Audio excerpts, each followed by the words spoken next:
오늘 우리에게 주시는 하나님 말씀은 사도행전 20장 22절에서 24절 말씀입니다. 사도행전 20장 22절에서 24절 말씀, 제가 가지고 있는 성경 신약 224페이지입니다. 살아계신 하나님 말씀을 봉독합니다. 보라, 이제 나는 성령에 매여 예루살렘으로 가는데 거기서 무슨 일을 당할는지 알지 못하노라. 오직 성령이 각 성에서 내게 증언하여 결박과 환난이 나를 기다린다 하시나, 내가 달려갈 길과 주 예수께 받은 사명 곧 하나님의 은혜의 복음을 증언하는 일을 마치려 하면은 나의 생명조차 조금도 귀한 것으로 여기지 아니하노라. 아멘. 제가 이번 주 운전을 하다가 잠실 횡단보도 앞에서 멈춰 섰습니다. 이제 신호를 기다리면서 잠깐 이제 운전을 하다가 멈춰 섰는데, 정말 많은 사람들이 다양한 모습으로 이 횡단보도를 건너가는 거예요. 예전에도 자주 이제 봤는데 그날따라 좀 다르게 보입니다. 그 장면이. 정장 차림의 회사원도 있고, 그리고 유모차를 밀고 가는 엄마인지 요즘에는 유모차처럼 보이는데 그 안에다가 반려견 끌고 다니는 그 카트도 너무 좋더라고요. 그래서 반려견인지 아이인지는 잘 모르겠지만 하여튼 뭘 끌고 가는 엄마의 모습도 보이는 것 같고, 또 자전거를 탄 아저씨도 보이고, 야구 보러 왔는지 그 야구 유니폼을 입은 한 무리의 청년들도 건너가고, 허리가 많이 굽으신 그 어르신도 보이고, 그렇게 신호등 앞에 멈춰서서 횡단보도 신호가 바뀌기까지 기다리고 있는데 사람들이 지나가는 모습이 예사롭지 않게 보여요, 그날은. 그러면서 이런 생각이 문득 들었습니다. 다들 어딘가로들 걸어가고 있구나. 어딘가를 향하여 사람들이 다 걷고 있구나. 길을 가고 있구나 라는 생각이 드는 거예요. 저렇게 걷는 길이 다 제각각이고, 그 길을 걷고 있는 사람들의 모습도 다 제각각이구나. 참 다양하다 라는 생각이 들었어요. 우리는 모두가 각자에게 시작된 인생이라는 길을 걷고 있는 사람들입니다. 다 다른 다양한 모습으로 그 인생의 길을 걷고 있는 거죠. 우리 모두가 어떤 모습으로 걷든지 결국엔 모든 사람이 그 끝에 다다른다는 사실은 우리는 잘 알고 있어요. 그 마지막이 생물학적으로는 죽음이라는 사실을 우리는 잘 알고 있습니다. 모든 사람이 죽음을 향하여 하루하루 걸어간다는 사실을 우리가 잘 알고 있어요.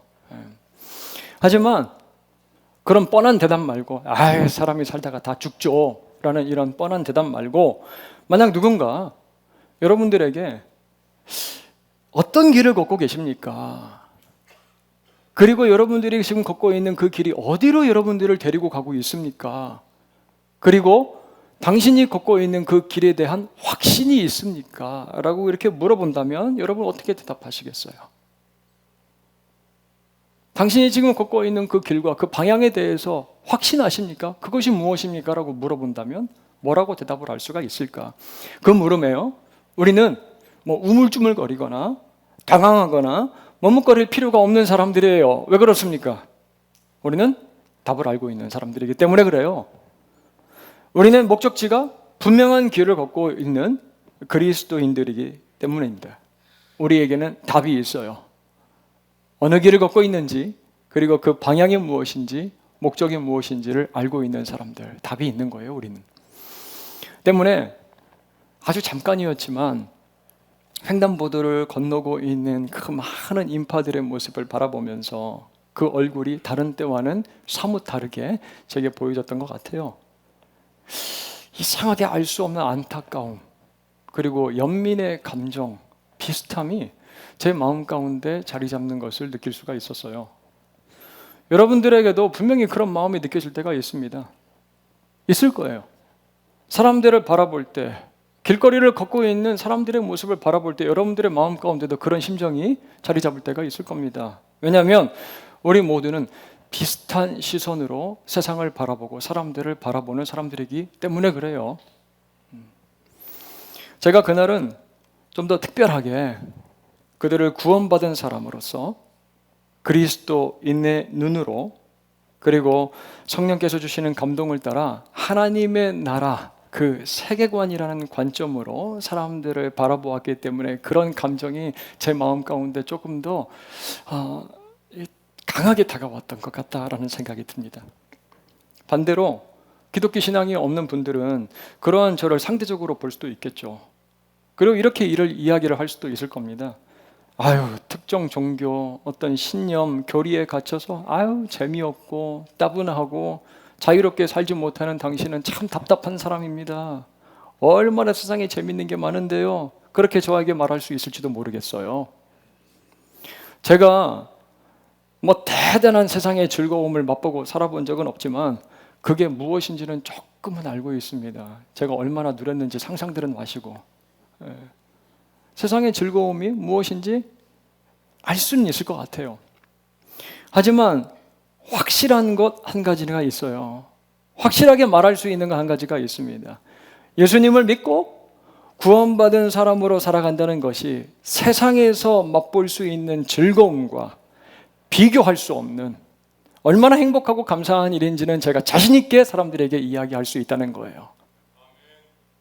예수를 믿고 이 땅을 걸어가고 살아가는 그 삶이 얼마나 행복하고 즐겁고 기쁜 일인지 세상의 것과 비교해서 그것이 얼마나 차원이 다른 것인지를 자신 있게 말할 수 있는 그 마음은 저에게 있어요. 그래서 더욱 그런 안쓰러움이, 안타까움이 저에게 느껴졌던 것 같아요. 그 사람들의 얼굴을 바라보면서, 횡단보도 건너는 많은 인파들을 보면서 저분들이 예수님에 대해서, 그분이 누구이신지에 대해, 또 하나님의 뜻과 계획 안에서 살아가는 것이 얼마나 행복한지 혹시 들어보셨을까? 그 소식을 혹시 접해보셨을까?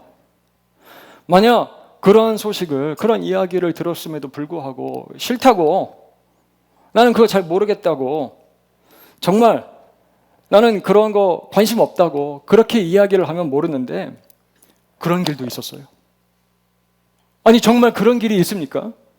왜 저에게 진짜 그러한 길에 대해서 이야기를 해주지 않으셨습니까? 라고 한다면 난 지금껏 그들을 외면하면서 살아온 것 아닐까? 뭔가 큰 채무를 지니고 살아가는 것 같다라는 생각이 드는 거예요. 채무감이 느껴졌습니다. 마치 심각한 질병에 걸려있는 사람에게 그 위험을 제대로 가르쳐주지 않고 그 질병이 얼마나 무서운 건지 이야기해주지 않는 것처럼, 또 막다른 골목, 그리고 낭떠러지가 있는 그 길 잘못 들어서 그 길로 계속 걸어가고 있는데 그 길로 가지 마십시오 라고 이야기를 해줘야 되는데 그냥 침묵하고 있는 것 같은 그러한 마음이 제게 느껴지는 거예요. 횡단보도를 지나가고 있는 사람들을 바라보는데, 오늘 우리는 아주 먼 길을 걸어온 한 사람의 목소리를 듣게 됩니다. 그 사람이 한 여정을 전부 다 합하면 한 14,000km가 된다고 그러죠. 지금까지 걸어온 그 길에 대해서 후회가 없고 계속해서 그 길을 걸어가겠다라고 이야기를 합니다. 그리고 자기 주위에 있는 사람들에게도 나와 같은 길을 걸어가 보세요, 절대로 실망할 일이 없습니다 라고 이야기를 하고 있는, 단호하게 이야기하는 바울, 확신에 찬 음성을 우리가 들을 수 있는 거예요. 오늘 본문 말씀 가운데서 2000년 전에 우리와 같은 길을 이미 걸었던 사람 바울, 그의 음성이 들려와요. 오늘 말씀을 통해 그리스도인으로서 우리가 어떤 길을 걸어가고 있는지, 또 그 길을 계속 따라갈 때 어떠한 목적지에 가게 되는지, 그리고 그 길에서 우리가 또 무엇을 경험하게 되는지 오늘 하나님께서 말씀을 통하여 주시는 은혜 함께 나누며 주님께서 주시는 풍성한 도전과 결단이 여러분들 가운데 견고하게 세워지길 주님의 이름으로 축원합니다. 먼저 13절에서 16절을 살펴보면 굉장히 짧은 분량이에요. 그런데 많은 지역들이 열거가 되고 있습니다. 13절 말씀을 보면 우리가 배를 타고 앗소에서 바울을 태우려고 그리로 갔다라고 하죠. 그러면서 그 이유를 바울이 걸어서 가고 싶어 했기 때문에 라고 그렇게 그 이유를 밝히고 있습니다. 바울이 어느 포인트에서 내려서 나는 좀 걸어서 가고 싶다라고 이야기를 했기 때문에 그곳에 내려졌다라는 거예요. 그렇게 육로로 걸어간 곳이 드로아에서부터 앗소까지인데요. 그 거리가 대략 한 30에서 35km 정도가 된다고 합니다. 한 30km 정도가 되는 거리를 혼자 걸어가겠다라고 이야기하고 내린 거죠. 지금까지 친구 또 가족과 같은 그러한 동역자들과 계속 함께 그 배를 타고 이동을 하다가 바울이 갑작스럽게 여기 좀 드로아에서 날 내려줘. 나 여기부터는 혼자 좀 걸어갈게. 그렇게 이야기를 한 거죠. 제가 예전에 집 근처 삼전역까지 이제 가족을 태우고 함께 운전을 하면서 막 이제 오고 있는데 아내와 딸이 갑자기 내려달라는 거예요. 삼전역 근처에서 집까지 걸어가겠다는 거예요. 그래서 왜냐고 물었더니 저녁밥을 하도 많이 먹어서 돼지 될까봐 거기부터는 걸어가겠다라고 그 이야기를 하는 거예요. 여기서 내려줘, 걸어가겠다고. 바울도 중간에 갑자기 배에서 내리겠다는 겁니다. 여러분 그렇게 배에서 내리고 싶어하는 이유가 분명히 있지 않겠어요? 뭐 소화가 안 되고 배가 너무 불러서 운동하려고 그러진 않았을 거예요. 드로아에서 내려서 이 앗소까지 걸어간 이유에 대해서 여러 가지 추측들을 해볼 수가 있지만 여러분 드로아가 어떤 곳입니까? 이제 사도행전 쭉 강해를 하면서 여러분들 드로아가 익숙할 거예요. 어떤 곳인지 들어서 바울에게는 굉장히 특별한 곳 아니겠어요? 이곳에서 성령님은 소아시아로 들어가려고 하는 바울에게 나타나서 음성을 들려주시죠. 바울의 발걸음을 막으십니다. 그곳으로 가지 말라고 경로를 변경하셨습니다.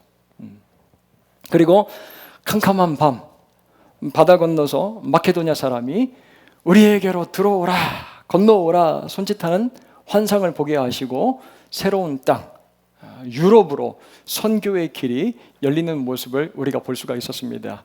그렇게 환상을 본 곳이 바로 드로아예요. 경로가 변경된 곳입니다. 선교지의 목적, 방향이 달라진 곳이에요. 또 창틀에 걸터 앉아 있다가 3층에서 갑자기 툭 떨어져서 죽었던 유두고를 다시 살려낸 곳이 바로 이 드로아예요. 그곳에 적지 않은 위로가 있었습니다. 위로를 받았던 거예요. 하나님의 능력도 나타나고. 바울에게 이 드로아는요 개인적으로 굉장히 각별한 곳입니다. 의미 있는 곳이에요. 바울 이곳에서 혼자 내려서 그 먼 거리를 걷길 원했던 이유, 기도하면서 이제 내가 어디로 가야 할지 하나님의 음성, 성령의 조명, 인도하심 그것 경험하고 싶어 했기 때문 아닐까라는 생각이 드는 거예요. 드로아에 내려서 이제 성령님께서 나에게 어떤 길을 가라고 말씀하실지 그거 듣고 싶어서 혼자 내립니다. 어디로 가야 되는지 알고 싶어? 드로아로 들어와. 드로아로 들어와. 말씀을 하시는 거예요. 저는 요즘 그 새벽 기도 마치고 나서 저 유수지 주위로 나 있는 오솔길 걷는 재미에 푹 빠져 있습니다. 거기 얼마나 좋은지 몰라요, 여러분. 그 뚝방길 위로 예전엔 차가 많이 다녔었는데 거기 공사 때문에 차량 통제를 해가지고요 매연도 없고 조용합니다. 그 나무가 우거진 오솔길 시원한 바람을 맞으면서 그 흙을 밟으면서 걸어가면 참 마음이 이제 평안해져요. 사람도 많지 않고요 시끄럽지도 않습니다. 그렇게 이른 아침 그 오솔길을 기도하면서 걷고 있노라면 내가 지금 어떤 삶의 길을 걷고 있을까 내 자신을 한번 되돌아보게 됩니다. 나를 성찰해 보게 되는 거예요. 내가 지금 어떤 삶의 길을 걸어가고 있지? 그러면 답답했던 마음도 편안해지고 막 복잡하고 뜨거웠던 머리가 식습니다. 평안함이 찾아와요. 이제 바람이 불어서 시원한 것도 있는데 이게 이제 시원해져요. 마음도. 바울에게 여러분 들어와는 그런 것 아니었을까라는 생각이 드는 거예요. 하나님의 음성을 고요하게 들을 수 있는 것, 방향을 제대로 다시 한번 설정할 수 있는 것, 기도의 난심판을 꺼내어서 어디로 가야 할지 말씀으로 삶의 방향을 다시 한번 정하는 곳, 확인하는 곳, 이곳이 들어와가 아닐까라는 생각이 들어요. 기도에 무릎을 꿇고 영적인 나침반을 꺼내어 말씀으로 나의 삶의 방향을 정하는 곳, 그곳이 여러분들 들어와예요. 들어와. 들어와로 들어와. 아멘. 이런 좀 좋은 이야기를 하면 이해를 다 하셨죠? 들어와로 들어와. 어제 말씀을 준비를 하는데요, 홀로 들어와에서 앗소까지 걸어가고 있는 바울의 모습이 머릿속에 상상이 됩니다. 여러분 한번 상상을 해보세요. 들어와에서 홀로 내려서 앗소까지 걸어가고 있는 바울의 모습. 하나님, 여기서 저에게 아시아가 아니라 유럽으로 가라고 말씀을 하셨잖아요. 저는 아시아인 줄 알았거든요. 성령님께서 유럽으로 방향을 바꾸셨잖아요. 저에게 음성을 들려주셨잖아요. 죽었던 유두고도 살리게 하셨잖아요. 그래서 그 자리에 있었던 우리에게 적지 않은 위로도 주셨던 주님. 생각을 해보니까 용어로 You do go. You do go. 하나님 말씀해 주세요. You do go. 네가 무엇을 하고 어디로 가야 될지 You do go. 나에게 말씀해 주세요. 어디로 가야 될까요? 무엇을 해야 될까요? 말씀해 주세요. 기도하면서 걸어가고 있는 바울의 모습이 상상이 됐어요. 바울이 보이는 것 같았습니다. 여러분, 우리 그리스도인들은 길을 결정할 때 잠깐 혼자 걷는 시간이 꼭 필요하다는 사실을 기억하시길 바랍니다. 우리 그리스도인들에게 있어서요, 길을 정하고 길을 걸어갈 때는 혼자 걷는 시간이 꼭 필요하다는 사실을 여러분도 기억하세요. 소란스러운 세상의 소리, 시끄러워요. 막 복잡합니다. 세상에서 막 일방적으로 들려오는 소리들, 귀가 따가워요. 여러 잡다한 정보들, 최신 유행하는 컨텐츠라고 이야기를 하고, 이것 사세요, 저것 사세요라고 막 쇼핑몰에서 막 계속해서 이야기를 하고, 정치와 경제에 대한 뉴스들, 세상에 노래가 들려오고, 취미, 건강, 하루 종일 보고 들어도 끝이 없는 이 컨텐츠들, 동영상들, 릴스, 쇼츠 계속해서 올려도 끝이 없습니다. 눈과 귀를 맞추고 있는 것들에서 벗어나서 우리는 드로아에서 내려야 돼요. 드로아에서 잠깐 내려야 됩니다. 한 여행 유튜버 방송을 보니까 낯선 곳에 갔는데 거기에서 이 사람이 택시를 잡아타요. 그리고 물어봅니다. 여기서 내가 꼭 가야 되는 곳, 내가 꼭 먹어야 되는 그 식당, 맛있는 곳으로 좀 가주시겠어요? 그리고 자기가 탄 택시에 몸을 맡기고요. 기사님을 믿고 택시 기사가 운전하는 대로 그냥 몸을 맡기고 가는 거예요. 운전하는 대로 갑니다. 저 이 모습을 보면서 우리 그리스도인들의 삶도 이래야 되지 않을까라는 깨달음을 받게 되는 거예요. 우리의 인생을 운전하고 계시는 선장 되시는 예수 그리스도, 그분에게 우리의 삶을 맡기고 그분이 인도하시는 그 길로 가야 되는 모습이 우리 그리스도인들 아닐까라는 생각이 들어요, 여러분. 우리는 길을 찾고 길을 확인하기 위해서 너무나 많은 사람들을 만나요. 너무나 많은 소리들을 듣습니다. 여러 정보들을 찾아요. 자료를 모읍니다. 여러분, 바울도 마찬가지 아니겠어요? 이 선교의 대가 아닙니까? 경험도 있고 자기 주위에 많은 동역자들도 있습니다. 하지만 이 모든 것들보다 자기가 가야 될 그 길을 위해서 필요한 것이 무엇인지를 정확하게 알고 있는 사람이 바로 이 바울이에요, 여러분. 바로 성령님과 만나는 시간. 사람들과 떨어져서 고요하게 주님과 걷는 그 시간이 필요하다는 것을 바울은 잘 알고 있어요. 여러분, 내가 지금 걷고 있는 이 길이 또 어디로 가야 될지 정확한가? 맞나? 잘 보이지 않거나 불안하고 답답하다면 예수님을 만나고 성령님과 단둘이 동행할 수 있는 드로아로 들어가시길 간절히 소원합니다. 드로아로 한번 들어가 보세요. 그곳에서 우리는 잠깐 내려야 합니다. 내리는 거예요. 말씀을 찾아 읽겠습니다. 마태복음 6장 6절이에요. 함께 읽습니다. 너는 기도할 때 내 골방에 들어가 문을 닫고 은밀한 중에 계신 내 아버지께 기도하라 라고 합니다. 그 모습을 아버지 되시는 하나님께서 어떻게 하신다고요? 은밀한 중에 보신다 라고 말씀을 하십니다. 은밀한 중에 보시고 갚으신다, 응답하신다 라고 말씀을 하세요. 그래서 예수님은 그 바쁜 사역의 일정 가운데서도 제자들과 무리들과 자신을 분리시키시고 한적한 곳에서 하나님과 독대하십니다. 기도하세요. 얼마 전 TV에서 한 상담가가 이러한 얘기를 해요. 굉장히 울림 있게 제가 들었습니다. 주제를 잃지 않아야 중요한 걸 잃지 않습니다 라고 딱 그렇게 얘기를 하는 거예요. 주제를 잃지 않아야 중요한 걸 잃지 않습니다 라고 이야기를 하는 거예요. 미로 속으로 들어가면 길을 잃는데 바로 그 이유 때문에 그래요 라는 겁니다. 여러분, 그 정원 가보면 미로 정원 만들어 놨잖아요. 나무들을 깎아가지고. 거기 한번 들어가 보신 분들은 경험을 하셨을 겁니다. 길을 잃는 이유가 무엇 때문인지. 여러분, 길을 잃는 이유가 길이 없어서 그런 것이 아니라 길이 너무 많아서 그래요. 미로 안에 들어가 보면 길이 너무 많아서 길을 잃어버리게 됩니다. 그 안에서 방향 감각을 잃어버리기 때문에 길을 찾지를 못하는 거예요. 길이 없어서가 아니라. 사랑하는 여러분, 오늘 이 예배의 자리에서 꼭 한 가지 여러분들 결단하셨으면 좋겠어요. 지금 주부에라도 쓰시고 예배가 마치고 나서 꼭 여러분들 뭐 노트에라도 한번 써보세요. 내 주위에 많은 사람들과 여러 일에 파묻혀서 정신없이 우리가 길을 걷고 있다면 하루에 일정한 시간, 그리고 한 주에 한 번 드로와로 내려서 주님과 함께 걷는 시간을 꼭 작정하시기를 바랍니다. 아무리 짧더라도 여러분들 꼭 결단을 하세요. 나의 드로와는 어디인가? 나의 드로와의 시간은 언제인가?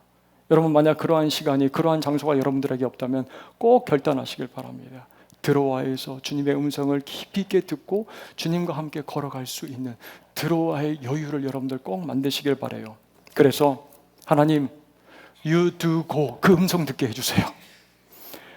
네가 무엇을 해야 되고 어디로 가야 되는지 그 You do go 말씀하여 주시는 주님의 음성, 내가 무엇을 하고 어디로 가야 되는지 듣기를 원할 때 그 은밀한 곳에서 주님을 만나는 은혜를 누리는 저와 여러분들 모두가 될 수 있기를 주님의 이름으로 축원합니다. 이제 우린 길을 아는 사람이 이제 어떠한 모습으로 살아가고 있는지를 발견하게 돼요. 16절 말씀을 보세요. 바울이 아시아에서 지체하지 않기 위하여 어디를 거치지 않고 그냥 패스해서 지나가 버리죠? 에베소입니다. 이 도시는 바울의 선교 사역에 있어서 아주 위대한 업적이라고도 이야기를 할 수가 있죠. 굉장히 중요한 도시라고 할 수가 있습니다. 가장 길게 머물면서 강력한 성령의 역사하심을 경험한 도시가 이 에베소죠. 마술책을 불태우는 소동이 일어났고, 그리고 아데미와 정면 승부하는 일을 경험한 곳이 바로 이 에베소. 그런데 그곳을 그냥 어떻게 한다고요? 지나가요. 지나갑니다. 2년이나 있었는데 이곳에. 그 이유를 지체하지 않기 위해서 또 16절 가서 보니까 후반부를 보면 될 수 있는 대로 오순절 전에 예루살렘에 이르려고 그가 급했기 때문이다 라고 그렇게 언급을 하죠. 제가 어딜 다녀오는 길에 친한 친구의 집이 그 근처에 있는데 그거 들리지 않고 그냥 왔어요. 근데 친구가 그걸 알아버렸어요. 그러면 뭐라고 얘기하겠습니까? 어우 서운해, 들리지도 않고 그냥 갈 수가 있어, 어떻게, 이렇게 얘기를 할 거잖아요. 마찬가지로 바울은 그런 에베소를 들리지 않고 그냥 지나쳐 버렸다는 거예요. 패스해서 지나갑니다. 여기서 급히라는 단어는 헬라어로 스피우도입니다. 우리 영어 단어 스피드와 굉장히 비슷한 발음인데 그 뜻도 비슷해요. 빨리, 속도를 내다, 서두르다 예요. 자, 급히 가려고 하는 여러 이유가 있을 거예요. 유대인들이 많이 모인 3대 절기 중 하나인 오순절에 유대인들에게 복음을 전하고 싶어서일 수도 있고, 또 어려운 상황에 있는 예루살렘의 성도들에게 빨리 후원금을 전달하고 싶은 그런 안타까운 마음도 있을지도 모르고, 또 성령 강림으로 시작된 교회 창립 기념일날 그 주일날 함께 예배를 드리고 싶어서일 수도 있어요. 하지만 분명한 것은 바울이 오순절 전에 예루살렘에 도착하기로 마음에 확실히 결단했기 때문에 서두르고 있어요. 결단했기 때문에, 그 길을 가기로 결정했기 때문에. 그런데 굳이 이렇게 서두르야 될 필요가 있을까 생각하게 하는 이유들이 좀 있어요, 여러분들. 왜 이렇게 서두르지? 그럴 필요가 없을 텐데. 바로 23절. 지금 가려고 하는 이 예루살렘에 무엇이 바울을 기다린다 그래요?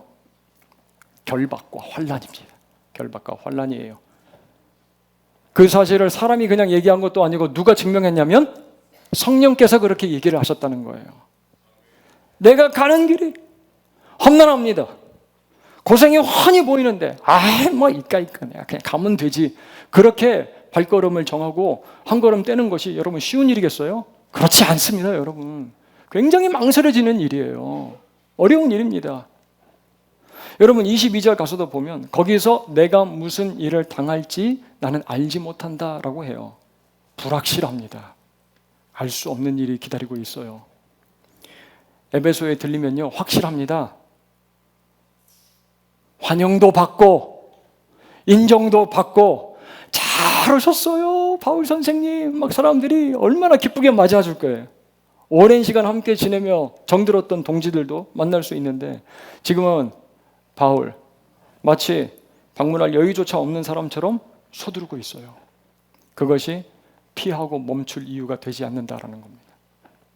비록 성령께서 결박과 환난이 나를 기다린다고 이야기를 하셨지만 바울은 예루살렘으로 지체하지 않고 속히 가기로 결단했기 때문에 그렇다는 거예요. 그것으로 속히 가기로 결단한 거예요. 자, 그런데 그렇게 결단한 이유를 바울은 22절 앞부분에 이미 이렇게 언급을 했습니다. 보세요. 보라, 이제 나는 무엇에 매여? 성령에 매여. 보라, 이제 나는 성령에 매여 라고 합니다. 여기서 이 매여라는 단어는요 결박당하다, 체포당하다라는 그런 뜻을 가지고 있어요.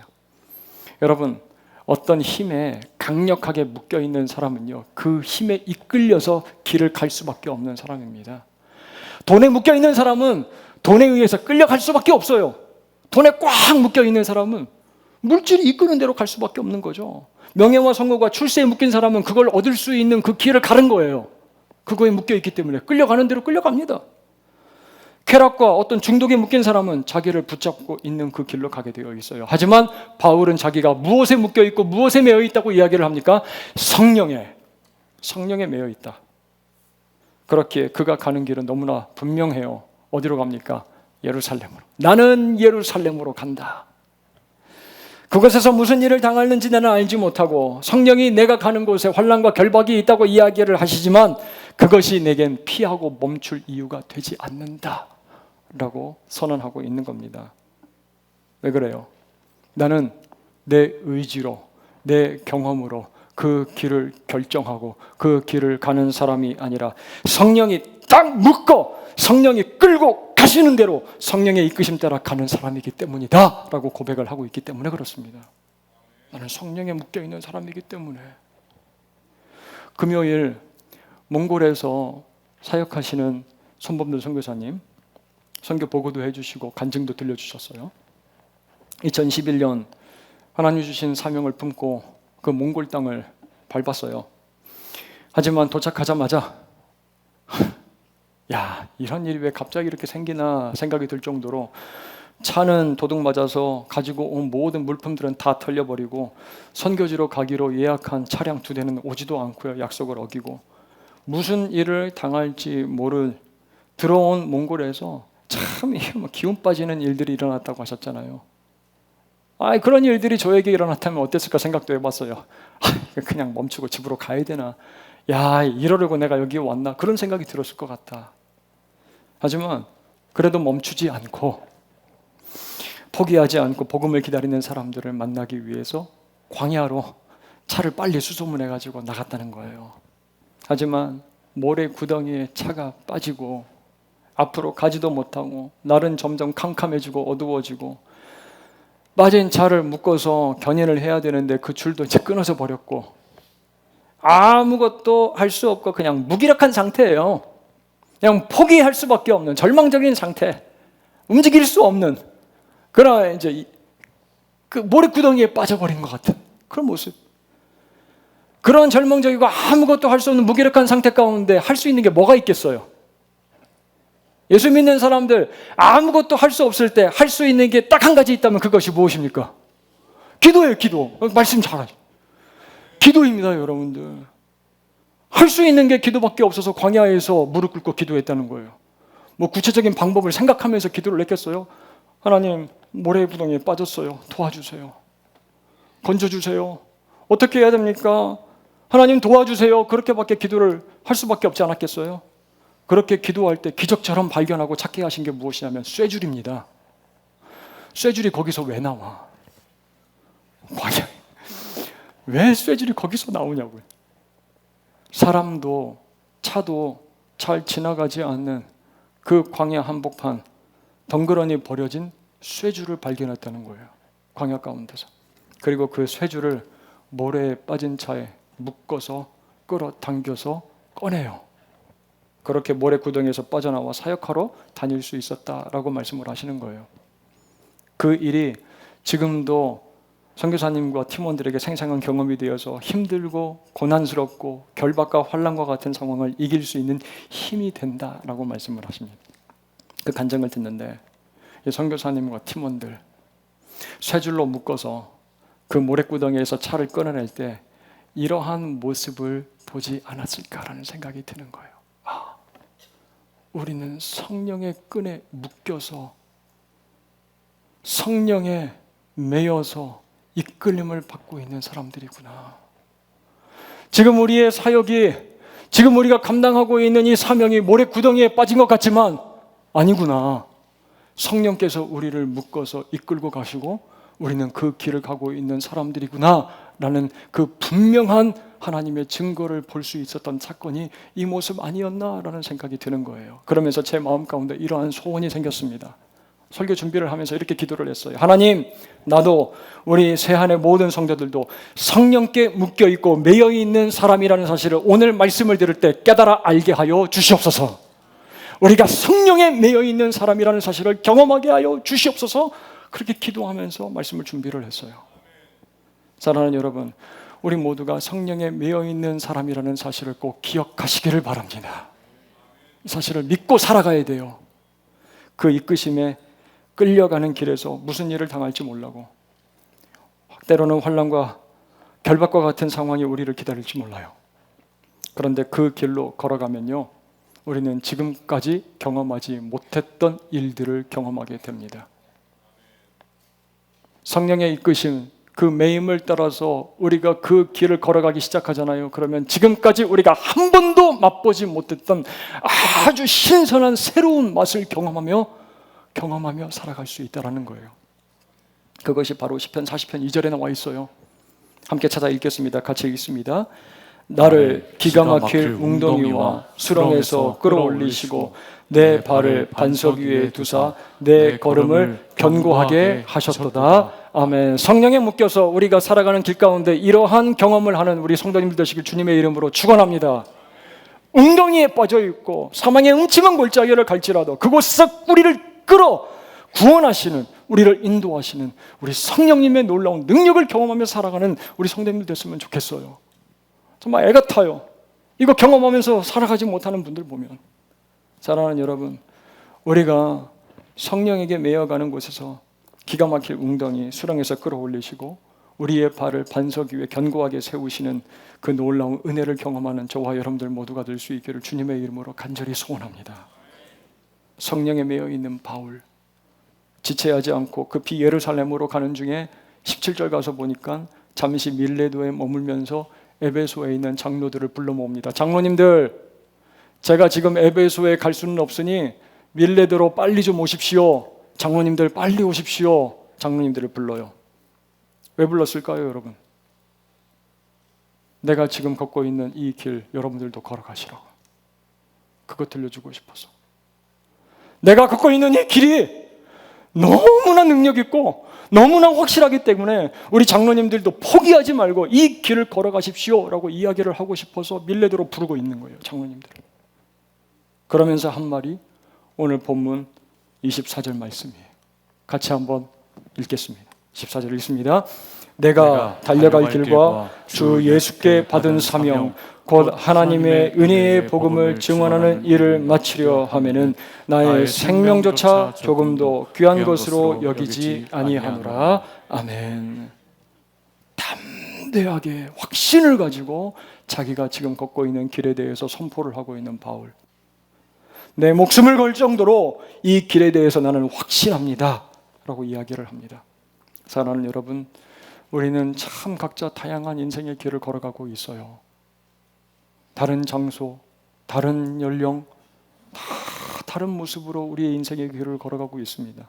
누군가는 직장에 다니는 회사원으로, 시장에서는 장사를, 가게를 운영을 하고, 학교에서는 공부하는 학생으로, 국가에서는 일하는 공무원으로, 군에서는 복무하는 군인으로, 또 교회에서는 목회하는 교역자로, 오늘 선교사님 두 분이 예배에 참석을 하고 계시는데 하나님께서 불러주신 그 나라에서 사역을 감당하는 선교사로, 어떤 분은 몸이 좋지 않은 상태에서 병상 가운데 누워 자기의 인생의 길 걸어가고 있는 분들도 있어요. 다양한 모습으로 우리가 살아가고 있잖아요. 그런 우리가 바울의 이 고백을 공통적으로 할 수 있게 되기를 간절히 소원해요. 이 고백을 말할 수 있기를 바랍니다. 셀 수 없는 다양한 모습으로 우리의 인생의 길을 걸어가고 있지만 우리는 다 성령에 매여 있는 사람들이고 그분의 이끄심을 따라 복음을 증거하는 길을 걷고 있는 사람들이라는 사실을 여러분들 기억하시기를 바랍니다. 내가 달려가는 그 길에, 복음을 위한 길, 그리고 그 사실을 기억하며 그 길로 달려나갈 때 우리를 붙잡고 끌고 가시는 성령의 놀라운 능력과 은혜, 우리 위에 임하시는 것을 풍성히 경험하는 우리 모든 새 한해 믿음의 지체들 다 되시길 주님의 이름으로 축원합니다.